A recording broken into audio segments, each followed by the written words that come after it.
జయంతి సందర్భంగా సాహితీ సంస్థ ఆధ్వర్యంలో సదస్సు నిర్వహించారు. డాబా గార్డెన్స్ అల్లూరి సీతారామరాజు విజ్ఞాన కేంద్రంలో జరిగిన ఈ కార్యక్రమానికి ముఖ్య అతిథిగా సాహితీవేత్త తేలకపల్లి రవి వ్యవహరించారు. ఈ కార్యక్రమంలో పలువురు ప్రముఖులు పాల్గొన్నారు. సమగ్రాంధ్ర సాహిత్య సంపుటాల సృష్టికర్త, తెలుగు కవిత్వాన్ని, పరిశోధనను, సినిమా గీతాలను అన్నింటినీ కూడా కొత్త పుంతలు తొక్కించినటువంటి ప్రజా రచయిత, కవి, మహాపరిశోధకుడు.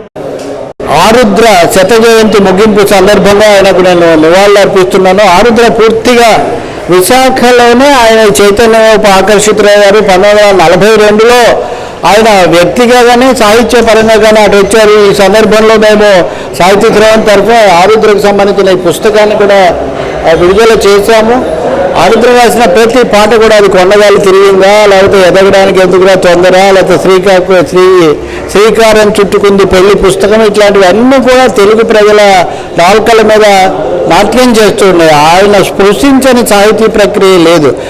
సాహిత్యంతో పాటు ఆయన నృత్య కళల్లో, చదరంగంలో, మ్యాజిక్ అన్నింటిలో కూడా రాణించినటువంటి చాలా అరుదైన ఆరుద్రతో పోల్చదగినటువంటి ప్రతిభావంతులు చాలా తక్కువ. విశాఖపట్నం, ఉత్తరాంధ్ర యొక్క అదృష్టం ఏంటంటే గురజాడ శ్రీశ్రీ, ఆరుద్ర లాంటి ముగ్గురు మహా ప్రతిభావంతులు ఇక్కడి నుంచి రావడం, వీళ్ళందరిది కూడా ఒకే మార్గం. ఈ శత జయంతి జరుగుతున్న సమయంలో ఆరుద్ర యొక్క మహోన్నత వారసత్వం నవ్యాంధ్రకు కొత్త చైతన్యాన్ని ప్రసాదించాలని చెప్పి మనం కోరుకోవాలి.